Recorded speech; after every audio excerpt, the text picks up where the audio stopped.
노래는 좋은데 갑자기 왜 바다로 간다는 겁니까?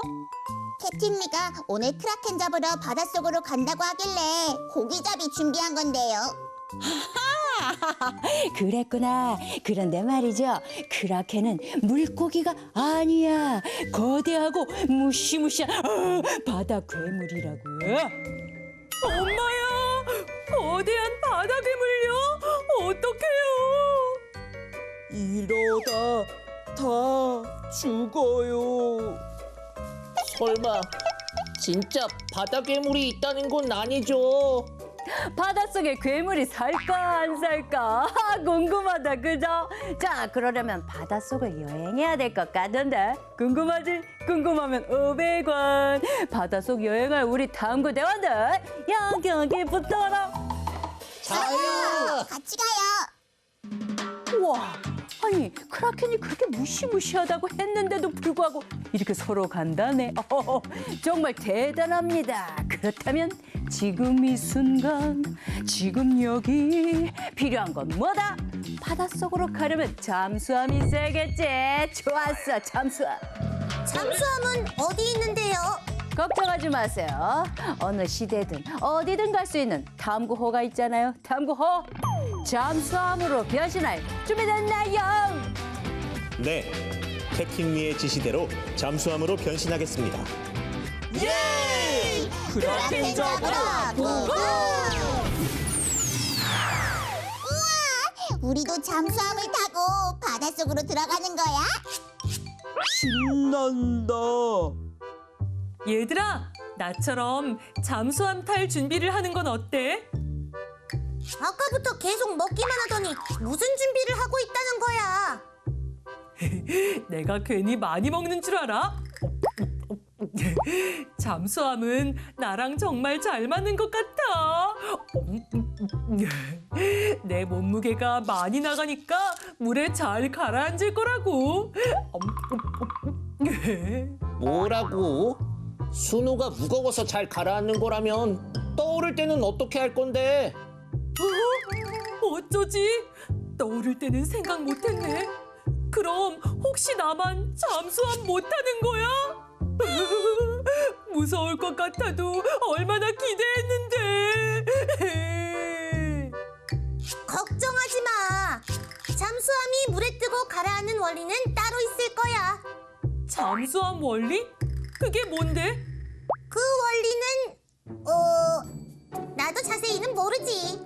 우리 이러지 말고 캡틴리한테 물어보는 거 어때? 그래, 그러자. 좋아.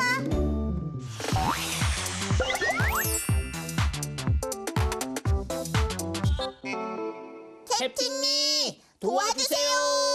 나로 말할 것 같으면 우주에서는 캡틴이지만 지금은 바다 끝까지 여행하는 캡틴이죠. 뭐가 그렇게 궁금할까? 잠수함이 어떻게 아래로 가라앉고 어떻게 위로 떠오르는지 궁금해요. 오호, 내가 캡틴이 아닙니까? 시원하게 다 풀어드리겠습니다. 자, 일단 이것이 바로 잠수함입니다. 물속에 쑥 잠수할 수 있는 배지요. 자, 그럼 어떻게 해서 뜨고 또 가라앉을까요? 일단 이제 잠수함에는 탱크가 있습니다. 이 탱크에 공기를 빼고 물을 슉 넣으면 무거워지겠죠. 즉 중력이 또 강해져서 잠수함이 아래로 가라앉게 되는 것입니다. 그럼 어떻게 하면 쑥 올라올 수 있을까요? 자, 역시 탱크에 있던 물을 빼내고 거기에 공기를 들여보내면 이제 떠오르는 힘, 물에 뜨는 부력이 강해져서 잠수함이 위로 쑥 올라온다는 거 아닙니까? 그럼 말 나온 김에 잠수함에 대해서 조금 더 알아보겠습니다. 일단 잠수함이 있고 잠수정이 있는데 어떤 차이가 있을까요? 예쁘다, 안 예쁘다? 예, 아니죠. 자, 잠수함과 잠수정의 차이는 한마디로 말해서 규모, 크기의 차이입니다. 500톤 이상급 되면 잠수함에 들어가고 그거보다 아래, 즉 작다 싶으면 잠수정에 들어가죠. 자, 이 잠수함은 군사 목적으로 주로 사용을 합니다. 처음에는 이것이 만들어졌을 때 오래 바닷속에 잠수하기 힘들었다고 합니다. 왜? 공기를 주입하고 또 원료를 공급하는 데 어려움이 있었기 때문이죠. 하지만 지금은 원자력을 에너지원으로 사용하는 잠수함이 만들어지면서 자그마치 1년 동안이나 물속에 잠수할 수 있는 그런 기술이 만들어졌다고 합니다. 자, 그럼 잠수함 내부는 어떨까요? 이렇습니다. 넓을까요? 아니죠. 좁죠. 자, 그래서 침대가 선반이 되고 선반이 침대가 되는 뭐 이렇게 좀 그 공간을 아주 효율적으로 사용을 해야 되고요. 또 한 가지는 비록 이것이 바닷속 물속에 있지만 사람이 사용하는 물은 또 귀하기 때문에 함부로 샤워를 실컷 하거나 이러긴 좀 어렵다고 합니다. 자, 그럼 여기서 퀴즈! 잠수함에서도 라디오를 들을 수 있다 그러면 O 아니면 X? 정답은 O 아닌가요? 지난번에 탐구 타고 달에 갔을 때 라디오를 생생하게 들었잖아요. 바닷속 잠수함에서도 당연히 라디오를 들을 수 있겠죠. 그렇게 생각하셨군요. 정답은 X. 자, 라디오라는 것은 전파를 소리로 만드는 장치입니다. 그렇죠? 자, 전파로 보내진 전기 신호를 소리로 바꿔서 우리 귀에 들을 수가 있는 것인데 안타까운 것은 이 전파가 바닷속으로는 들어갈 수가 없다는 것. 자, 이 깊은 바닷속으로는 들어갈 수 없기 때문에 라디오를 들을 수 없습니다. 자, 그래서 통신이 필요하다면 라디오가 아니라 초음파, 전파가 아니라 초음파를 이용한다고 합니다. 캡틴님, 질문 있어요. 꼭 잠수함 말고도 잠수복을 입고 깊은 바닷속으로 들어갈 수 있을까요? 그럼요. 이 사람 보십시오. 자, 잠수복을 입고 바닷속으로 들어갔습니다. 옛날에는 말이죠. 자, 이런 산소통이 없었습니다. 그래서 헬멧, 두꺼운 튼튼한 헬멧을 딱 쓰고 그 위에서 배 위에서 산소를 들여보내주면서 잠수를 할 수 있었다고 합니다. 하지만 지금은 기술이 발달해서 기체를 압축시키는 그 기술로 산소통을 메고 바닷속으로 가게 되죠. 하지만 너무 깊이 들어가면 수압이 강하기 때문에 위험하겠죠. 그래서 바다를 탐사할 때는 무인 잠수정을 이용한다는 사실. 저도 잠수부가 돼서 바닷속 깊은 곳을 탐험하고 싶어요. 저도요. 잠수부가 될래요. 가능할까요? 가능하죠. 자, 우리가 꼬마 잠수부를 만들면서 대리만족을 하면 된다 이겁니다. 자, 그럼 꼬마 잠수부 만드는 방법을 알아보기 전에 준비물부터 알아볼까요? 아브라카타브라! 짜잔! 꼬마 잠수부 만들기 준비물 하나, 둘, 시작! 투명 물병 있고 물도 있고 빨대가 있고 고무차륵 있고 고무줄이 있고 가위가 있고 푸른색 물감 필요합니다. 자, 그럼 이제부터 꼬마 잠수부를 만들어 보겠습니다. 먼저 빨대를 구부린 후에 양쪽이 같은 크기가 되도록 가위로 자릅니다. 빨대는 고무줄로 묶어두고요. 고무차륵으로 꼬마 잠수부를 만든 후에 고무줄로 함께 빨대에 묶어둡니다. 플라스틱 물병에 물을 담고 이번에 푸른색 물감을 넣어서 쉐킷! 물병에 꼬마 잠수부를 넣어볼까요? 빨대 윗부분이 살짝 보이도록 기울어지지 않으면 좋겠죠? 그리고 뚜껑을 닫습니다. 물병을 손으로 누르면 빨대 안으로 물이 들어가고 공기가 줄어들면서 잠수부가 아래로 가라앉죠. 손을 떼면 빨대 안에 물이 빠져나오면서 그만큼 공기가 채워지고 잠수부가 가벼워져서 위로 떠오릅니다.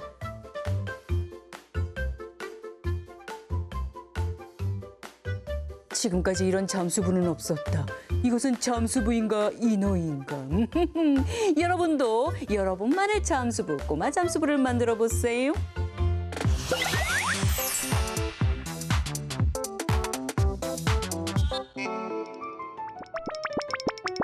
캐비야, 뭐 보고 있어? 지도 같은데? 깜짝이야! 뭘 보길래 이렇게 놀래? 원래 비밀지도라도 보고 있었던 거야? 보물선을 찾으려나 봐. 어떻게 알았지? 모두 허황된 꿈이야. 보물선이 말이 돼?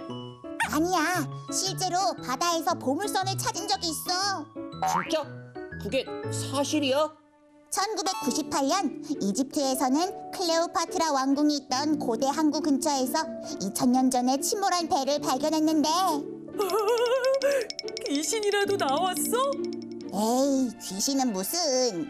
이 배에는 금반지, 보석, 도자기 같은 고대 유물들이 실려 있었대.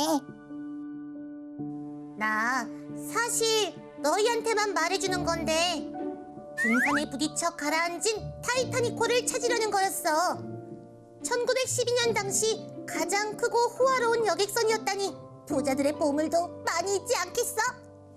아휴, 그거 이미 찾은 거 몰랐어? 1985년에 잠수정이 3,900m 물속에 가라앉은 타이타닉호를 발견했지. 정말 한 발 늦었군. 보물선은 다 남의 나라 이야기라니까. 무슨 소리? 우리나라에서도 유물이 가득 담긴 배를 발견한 적이 있었어. 진짜? 언제 발견됐는데? 1975년에 발견됐지. 신안 앞바다에서 한 어부가 던진 그물에 도자기가 걸려 올라왔어. 그 후 9년 동안 바닷속을 발굴한 결과 1323년에 중국에서 만든 오래된 배를 건져 올릴 수 있었어. 이때 도자기 2만여 점, 동전 28톤의 유물이 발굴됐대. 근데 판다 너 보물선에 대해서 모르는 게 없네. 어떻게 알았어? 뭐 이 정도는 기본 아니겠어? 바닷속 보물선 얘기 정말 신기한데?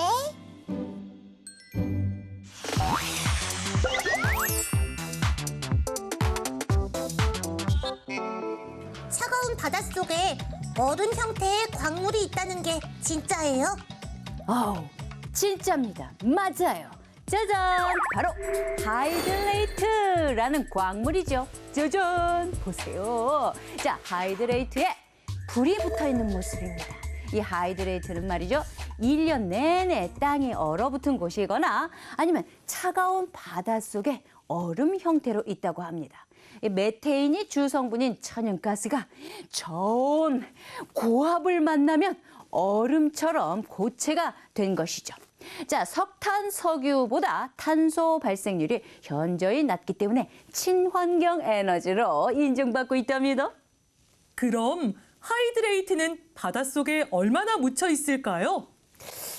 전 세계적으로 그 매장량이 자그마치 10조 톤, 10톤이 아니고 10조 톤. 전 세계인이 5,000년간 사용할 수 있는 어마어마한 양이 묻혀 있답니다. 그런데 우리 바다 동해 독도 부근에도 이 하이드레이트가 있다는 거. 한 6억 톤 정도의 매장량이면서 30년간 사용할 수 있답니다. 자, 그럼 하이드레이트 말고도 깊은 바닷속에 있는 광물에 대해서 조금 더 알아볼까요? 자, 우리 지난 시간에 지구는 지각으로 덮여 있다고 했습니다. 대륙 지각이 있었고, 그리고 해양 지각이 있었었죠. 기억나죠? 2000m 이하 깊은 바닷속에는 해양 지각이 있습니다. 자, 그 해양 지각 안에 다양한 광물들이 쫙, 우리 동해 바다에도 쫙 소중한 자원이 있다 이것이죠. 자, 깊은 바다에는 사람이 들어갈 수가 없습니다. 그래서 무인 잠수정을 이용해서 로봇 팔을 이용해 광물을 조사한다지요. 자, 그럼 바다 생물 이야기로 넘어가 볼까요? 캡틴리, 잠깐만요. 아무래도 바닷속에 크라켄은 없었던 거죠? 바다 생물은 저희가 알아볼게요. 벌써 눈치챘구나. 크라켄은 상상의 괴물일 뿐입니다.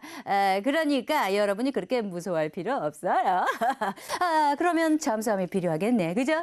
탐구호 잠수함으로 변신해서 우리 용감한 대원들을 바닷속까지 쭉 잘 안전하게 태워드리도록 준비됐나요? 네, 잠시 후 바닷속으로 출발하겠습니다. 잘 살펴보고 올게요. 당신이 궁금한 이야기 탐구 서프라이즈 지금 시작됩니다. 와우, 첫 번째 궁금한 이야기. 물고기 생김새가 이렇게 다양해? 짜잔! 유선형 모양을 볼까요? 고등어, 상어 등 가장 많은 물고기들이 가진 모양이에요. 헤엄칠 때 물과의 마찰을 줄여 빠르게 헤엄칠 수 있죠. 적을 피해 빠르게 도망가려면 이 모양이 가장 유리해요. 짜잔! 옆으로 납작한 모양을 볼까요? 이러한 모양의 물고기는 나비고기가 대표적인데 산호초와 같은 좁은 곳을 헤엄치기 적당해요. 짜잔! 위아래로 납작한 모양을 볼까요?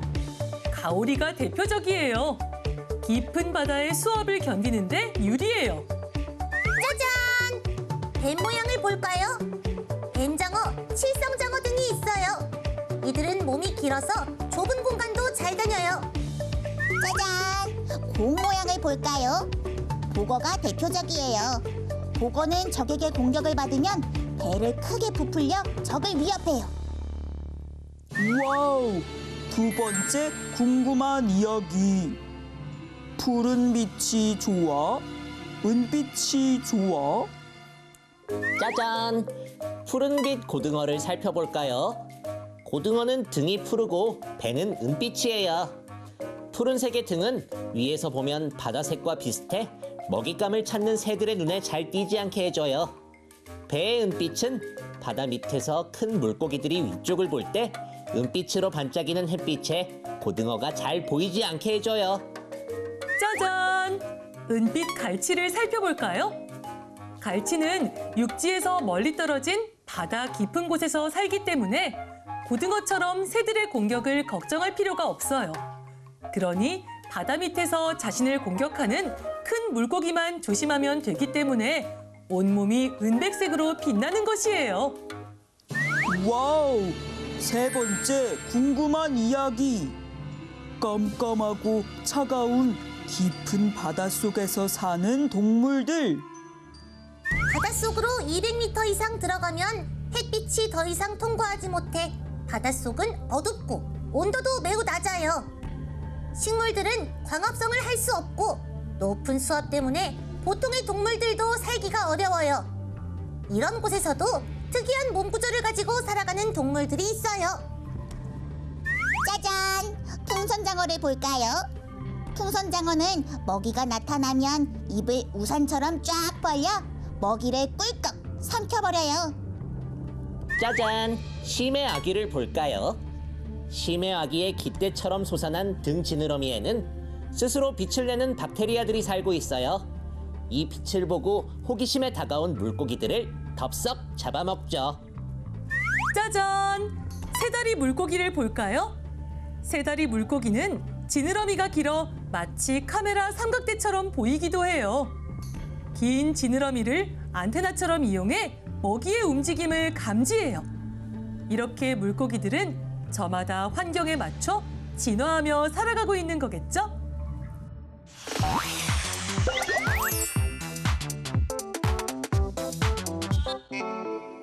이 정도면 되겠지?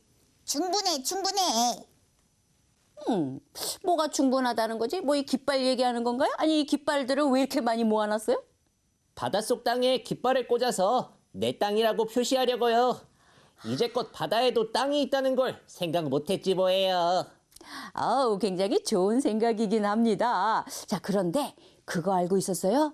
땅처럼 바다에도 국경이라는 것이 있습니다. 그래서 이 국경을 함부로 다른 나라 배들이 넘나들 수 없다는 것, 허락 없이 마구 올 수 없다는 것, 이것을 우리가 알아야 되는데 여기 집중 한번 해보실까요? 자, 여기가 우리나라 땅입니다. 자, 우리나라 땅인데 여기에서 우리 영토에서 200캐리, 약 370km까지의 바다는 배타적 경제 수역이라고 해서 아무 배나 아무 다른 나라 배가 자유롭게 드나들 수가 없다라는 것입니다.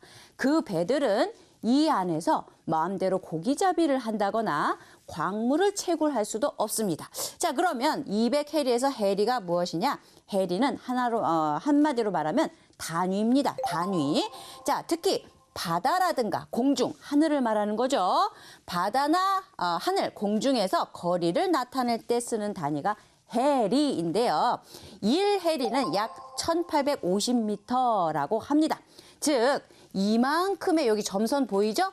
이 점선만큼의 이 바다는 우리나라의 배타적 경제 수역이 되는데 특히 여기 한번 볼까요? 영해가 한번 여기 영해가 굉장히 중요합니다. 자, 이 영해는 우리 영토에서 12해리만큼의 그 바다만큼이 영해라고 하는데 영토 들어봤나요? 영토. 그리고 영공. 그리고 여기 있는 영해. 자, 우리나라 주권이 미치는, 우리나라 통치권이 미치는 땅이 영토입니다. 그렇죠? 그 다음에 우리나라의 주권이 미치는, 우리나라의 통치권이 미치는 하늘이 영공이고요. 마찬가지로 영해란 우리나라의 통치권, 주권이 미치는 바다가 바로 영해가 되겠습니다. 한마디로 말하면 우리 바다 이렇게 생각하면 되겠죠. 자, 이 영해에는 즉 바다 여기 영토로부터 12해리까지의 바다에는 다른 나라 어선이 들어올 수 없습니다. 물고기를 잡을 수도 없습니다. 왜? 모두 우리 거니까. 자원도 우리 거니까.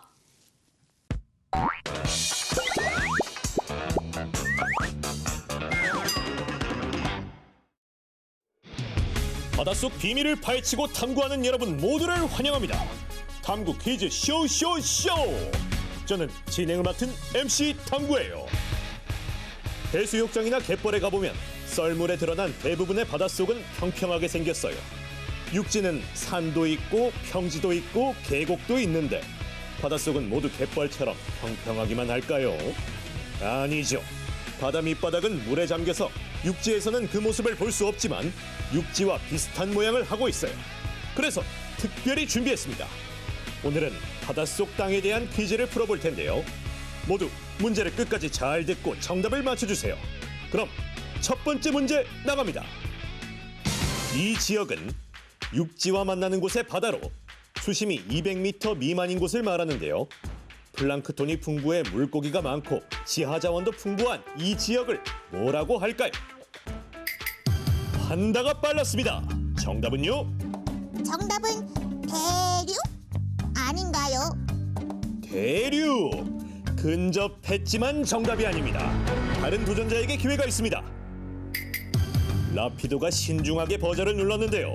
정답은요? 정답은 대륙붕입니다. 대륙붕! 정답입니다.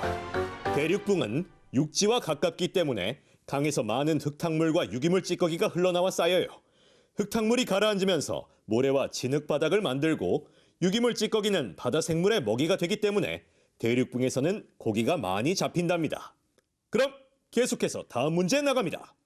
잘 듣고 정답을 맞춰주세요.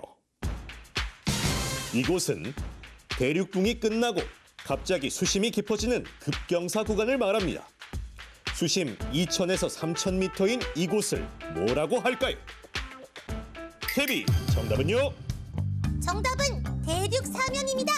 대륙 사면! 정답입니다. 대륙 사면은 대륙붕과 달리 급하게 비탈져 있기 때문에 대륙붕에 쌓인 흙과 유기물 찌꺼기를 깊은 바다로 옮기기도 합니다. 그럼 다음 문제 바로 나갑니다. 심해저 평원은 수심 3,000에서 6,000m에 있는 평평한 평지를 가리키는데요. 그렇다면 심해저 평원에서 갑자기 깊은 골짜기를 이루는 구간으로 수심 6,000m 이상인 곳을 뭐라고 부를까요? 워프가 자신 있게 버저를 눌렀는데요. 정답은요? 정답은 해구입니다. 해구! 정답입니다. 현재 라피도, 케비, 워프가 100점으로 팽팽하게 맞서고 있는 상황인데요. 과연 누가 탐구 퀴즈왕이 될까요? 귀추가 주목되는 가운데 탐구 퀴즈쇼 마지막 문제 지금 바로 나갑니다. 해산은 1,000m 이상 산처럼 솟아올랐지만 바닷물 밖으로 나오지 못한 곳을 말합니다. 그렇다면 해산이 산맥처럼 이어져 있는 곳을 뭐라고 할까요? 라피도, 이 문제를 맞히면 탐구 퀴즈왕이 될 수 있습니다. 정답은 뭔가요? 정답은 해령입니다. 해령 정답입니다. 라피도가 신중하게 마지막 문제까지 잘 풀고 탐구 퀴즈왕이 됩니다. 축하해요. 앞으로도 신비로운 비밀을 간직한 바닷속을 열심히 탐구할게요. 역시 탐구 퀴즈왕답게 적극적인 탐구 자세가 인상적이네요. 아주 그냥 죽여줘요.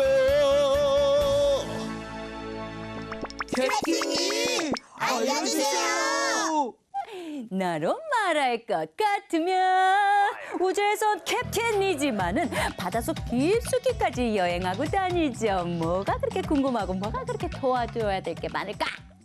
이걸로 물 부족 문제를 해결할 수 있다는데요.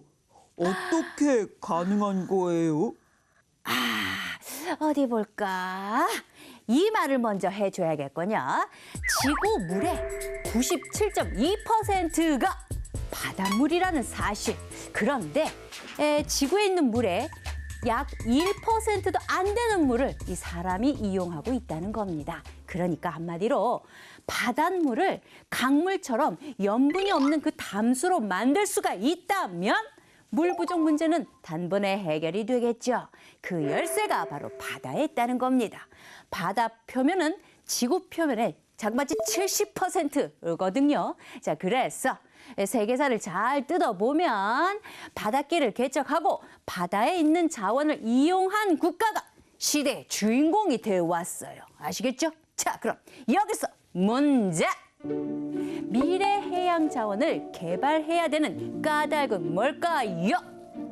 바다에는 수없이 많은 종류의 해양 식물과 동물들이 살고 있잖아요.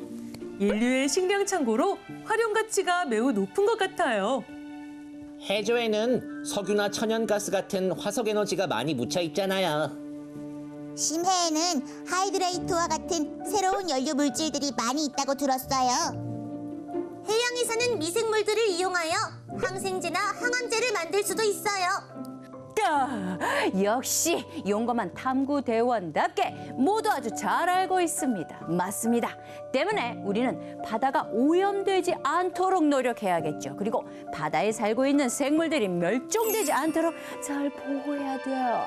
자, 마지막으로 바닷속 탐사 장비를 잘 개발만 한다면 바다 세계는 우리가 정복할 수 있어요. 우리의 것!